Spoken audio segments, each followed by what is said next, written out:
Hello everyone, my name's Cameron, welcome back to the channel, and whew, 1 week later and we're finally doing the Hell in a Cell review. I'm sorry it took this long. I was sick for a good portion of last week, and I finally started getting better, and I planned on recording this and uploading it yesterday, but I never got a chance. And my shoe's untied. Give me 1 second. Okay, now that that's fixed. Yeah, I planned on recording and uploading this yesterday, but I actually ended up being late to work because my phone, I planned on recording this a little bit before I went to work, but my phone got wrapped up in my blanket and I didn't hear my last alarm. So, I couldn't then record this video and upload it, so I got kind of screwed. I ended up being like half an hour late to work, which sucked. But you know, it's whatever. I'm fine. So I'm finally doing it now. We've done a lot on the channel the past week, which is in part due to the fact that WWE 2K19 gameplay has been being uploaded. And for people who may not follow channels like Defract, Goran Perkins, Chris Danker, the 101, Pulse, Smack Talks, Macho T, any of those people who got invited to go do it, my channel is kind of like your way to, you can come to my channel and look at it. I highly suggest, though, if you are not already subscribed to at least one of those channels, you go to subscribe to a few of them. From what I know of, at least all of them do something with WWE 2K every year. Goran Perkins happened to have my favorite thing with the Universe mode, because the Universe modes are really well done, and I can't wait for 2K19's. We're 2 weeks away, you guys. Actually, no, we're less than 2 weeks away.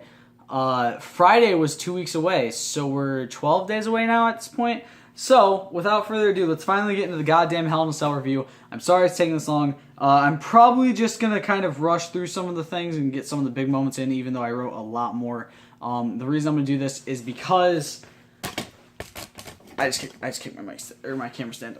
Is because it's been a week. Most of you probably know exactly what happened if you either watched it or whatnot. So here we go. SmackDown Tag Team Championship match, The New Day versus Rusev Day. This was on the pre-show. I had predicted Rusev Day. English and Kofi started the match. Rusev came in. Him and Aiden had new attires on. Not that it lasted very long, because on SmackDown, Aiden turned on him. We can also talk about Raw and SmackDown with this too, so that's nice. Big E is the other member for The New Day, by the way, for those of you wondering. English came back in, Rusev back in, Kingston still being isolated. You know, they isolated him a lot during this. They showed some good promise. DDT to Rusev, Big E and English in, splash tag made, Rusev in, control, spin kick. Kingston dropped, kick, 2 count, Machka kick missed, English tags in, Rusev down, tope con hilo to Big E.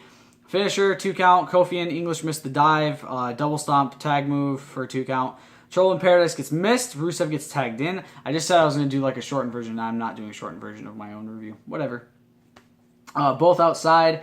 Kofi caught himself, launched into a Machka kick. It was a really cool moment. Like he jumped, and then he like jumped off the apron and got hit with a Machka kick. It was fantastic. It was fantastic. DDT to Big E on the apron. Tag by accident. Diving headbutt gets missed. Splash, 2 count. Some miscommunication cost them some time, you know. Rusev is down. English gets the accolade in on Kofi. Machka kick to stop E. And Rusev was asking for the tag and distracted English. I think they would have probably, at this point, they probably could have won the match had Rusev not constantly been asking for the tag for Aiden to come in and to come tag him, to stop the accolade and distract him. I think they probably could have won it. Aiden down, Rusev sent out, Trouble in Paradise. E stops Rusev from grabbing Kofi's legs. Not really. I think Rusev could have honestly, if he'd reached out a little bit further, grabbed Kofi's legs with no problem. But they made him look a little bit stupid, and that kind of pissed me off a bit. But you know, it happens. New Day win, 0-1 on prediction, 7 out of 10. It was a really good match. I liked it. It showed some promise for Rusev Day, even if they broke up 2 days later. And yeah, I liked it. It was a good match. I think Aiden splitting from Rusev is probably the best way to go about this, and here's why. And I think that a lot of people are probably like, "What? Why does that doesn't make any sense?" So, I think the big thing with this happening is we can now definitively put the heel side of things to Aiden, and the face thing to Rusev. And I think that's the way they're going to go about this. Actually, it's exactly the way they're going to go about this. I like that idea. I like Aiden being the heel in this, and Rusev being the face. First off, because Rusev's over like fucking crazy, and secondly, because Aiden, I think, can do some good work as a heel. I think both of them can do good work as heel or face. I definitely think that as a heel, Aiden can be like, I'm the one who got your saying popular, so don't even come at me, sort of shit. So yeah, I'm excited to see where this feud goes between Aiden and Rusev, not the New Day and Rusev Day. Next, the men's singles Hell in a Cell match. Jeff Hardy versus Randy Orton. My prediction of Randy Orton. This match, I'm still not over this match. This match still fucked me up. This match fucked me up like crazy. So here we go. Hardy wearing his mesh shirt, the old style mesh shirt. The new cell looks pretty cool. I like it. The red cell. Hardy going right after him quick. Orton in control, sends Hardy into the cell wall. Hardy throwing him into the walls repeatedly. For Hardy's first Hell in a Cell match, it was fantastic. And for those of you wondering why the fuck is his first Hell in a Cell match against Randy Orton, it's because Orton has been in a shit ton of Hell in a Cell matches. The only people who have been in more are Triple H and The Undertaker. So for your first Hell in a Cell match to be against someone who knows the structure and knows the best ways to plan everything and the best ways to set everything up, I think is the best situation, best case scenario for both Hardy and Orton, because it keeps Hardy from potentially getting injured by someone who's not as familiar with the cell, and it keeps Orton in a sort of relevant sort of situation where he's actually being used to his advantage, and I liked it. Orton bounced off the wall into the post. It was kind of reminiscent to me of something I saw with the 2K19 gameplay where he got thrown into like the post and he just bounced right into the fucking cell or something. It was really weird. If you guys haven't seen some of the Hell in a Cell gameplay, I highly suggest you go check it out. A lot of people have been putting Hell in a Cell gameplay up, and it's hilarious. There's also a lot of people putting up the new Steel Cage stuff and a lot of other things. I highly suggest you guys go check a lot of the 2K19 gameplay out. Also, there will be more 2K19 content to come in the next week. Don't worry. I think the next video will be match types, because there's a video out on match types. I will write down the match types by how many people are in each match, and then go from there. Hardy brings out a table, taken down by a clothesline. Table, he like surfed the table in the ring. He surfed on the top or on the bottom of the table into Orton, pinning Orton between the cage and the table. It was really cool. Ladder gets brought out. Orton gets hit with the ladder and drops the chair that he grabbed. Hardy gets hit with the chair. Orton's now in control. RKO being set to go into a setup for that, into a chair, into like a setup, like actually folded out chair where it's, yeah. Orton gets set into the cage and then he gets thrown in. Hardy jumped off the chair when he reversed it. Like he jumped off the chair into him. It was really cool. But he landed down the chair. It was really bad looking. Hardiac rest for a 2 count. Swanton gets avoided. Superplex for a 2 count. Whisper in the Wind for a 2 count. Another ladder. Sets it up upside down. Outside suplex. And Jeff gets sent through it. So saith the 10 commandments of professional wrestling. Thou who sets up the weapon shall be sent through it. Or have the weapon used on thine self. Yeah, that was terrible speaking, but you know what I mean. You guys know what I mean, obviously. I lost my thing. 2 count, another steel chair shots, whipping Hardy with his own belt. 2 count, Hardy dropped in the ladder, in the ladder, stomps. 2 count, atomic drop kick, power slam. 2 count, another 2 count, tools brought out. He grabs a screwdriver, and this is where it gets really gross. So if you guys are a bit squeamish, skip a little bit ahead. He works it. Sorry. He wrenches his ear, and he sticks the screwdriver through the hole in his ear, and twists it, and keeps twisting and pulling it. And I was like, I thought I was gonna puke. This is the first time I've ever thought I was gonna puke watching wrestling. Is when that happened. It looked like he was about to fucking rip his goddamn ear out. Like, his earlobe was stretched so far. I almost puked. It was disgusting. I was like, oh, they're gonna rip his ear off. I'm gonna barf. It's gonna suck. But luckily I did not. Low blow, screwdriver taken out, whipping Orton with the belt, chair shots, 2 count. And by the way, they both got busted open. Well, I don't know if Hardy actually really got busted. I don't know if Hardy got busted open. I think the belts were a bit bad. But the chair shots, the belts, Orton gets something stuck in his leg later that I'll talk about. Or like or his leg's like hanging off. It's like cut open. They're real. Like, he got busted open. It wasn't fake. This is like fucking real hard way, real belt shots, real fucking chair shots, real having his leg hanging, part of his leg hanging out of his leg, sort of shit. Hardy caught up top, draping DDT, RKO reverse, twist of fate, swanton onto the chair, on Orton. The chair was on top of Orton and he swanton on top of it. 2 count. Orton's leg has something in it, bleeding really bad, and yes, this is what I'm talking about. Like, it looked like it had something in it, but it was kind of like piece of his leg just got cut off, like cut open from something. And it was just squirting blood onto the ring. It was disgusting. And he walked with a limp for like the rest of this. Give me a sec. Like I said, I've been sick for the past few days. Still a little bit sick. Pain in the throat. I'm trying to remember where I was at.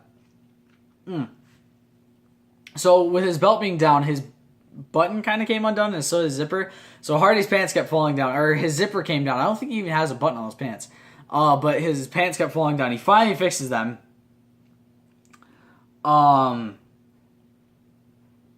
ladders and chairs brought in. Table set up, a big and a small ladder. A big ladder set up and a small one kind of right next to it. Both really close to the table. He was going to leapfrog over the ladder, but changed his mind. And then he went full Kalisto / John Morrison in the Elimination Chamber and started climbing from the top of the cell. Started swinging back and forth. And you can see Orton's leg still kind of hurts. And he moves last minute. Hardy lets go or slips, whatever, falls through it.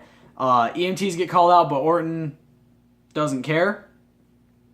He forces the ref to do his job and count. 3 count. Orton wins. 109 predictions, 20 out of 10. And Jeff got loaded onto the stretcher and brought out. He did get brought to a local medical facility, they said. Hopefully Jeff gets some time off. Because that was fucking brutal. Hopefully Jeff gets some time off. Recover from his nagging injuries and then come back as the charismatic Enigma or as Brother Nero. SmackDown Women's Championship match. Charlotte Flair versus my prediction, Becky Lynch. Louder gator rolls. Lynch working on the arm. Figure 4 setup, reversed into an arm bar. Charlotte working the left leg. Charlotte goes shoulder first to the post. Lots of quick attacks in the match. Lots of submissions and pin attempts. More work on the right arm. Let's go Becky chants. Remember, she's the heel in this, guys. Just remember that. Working the left arm. Chop. Clothesline to Flair. 2 count. Leg drop. Elbow drop. Second leg drop. Missed. More work to the left arm. Lots of attacks to it. Disarm her. Reverse into a roll up. Belly to back suplex. Chops. Becky sent into the turnbuckle. Big boot, moonsault missed, disarm her, or sorry, no, not disarm her. An armbar gets locked in. Trying to go for a pin, triangle powerbomb on the injured arm. Yes, with her strength of an injured, hurt arm, Charlotte lifted her for a powerbomb. I mean, she did use her right arm to support it a bit, but most of it was on her left arm. I was like, I don't give a shit how strong you are. That's some bullshit right there with how much her arm's been worked on. 2 count, Boston Crabbing on Becky. Charlotte hits her head on the turnbuckle. In a way, it was really weird looking. Roll up, disarm her, more attacking armor after the rope break. Spear reversed. Becky wins. 2-1 predictions, 12 out of 10.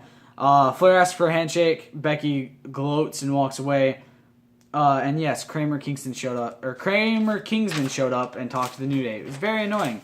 I don't know. Kramer Kingsman's a bit of an annoying thing. There was also some. God damn, I'm only at match 4, and this video is already like half of my storage space. There's also some stuff on SmackDown Live with that, where Becky was like, "No, this is my title now, you bitch," and she's like, I'm no longer living in your shadow and a bunch of other stuff. And it was really, I really like it. I like this feud. I really do. Okay, so we're going to do match 4, and then the rest of it will be done in a part 2. It's been a while since I've done a part 2.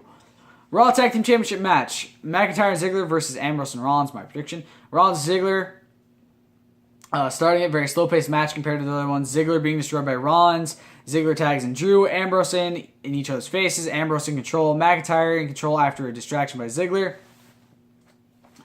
Ziggler in control over Dean. Give me one sec, guys. Sorry, I felt like I had something stuck in my teeth.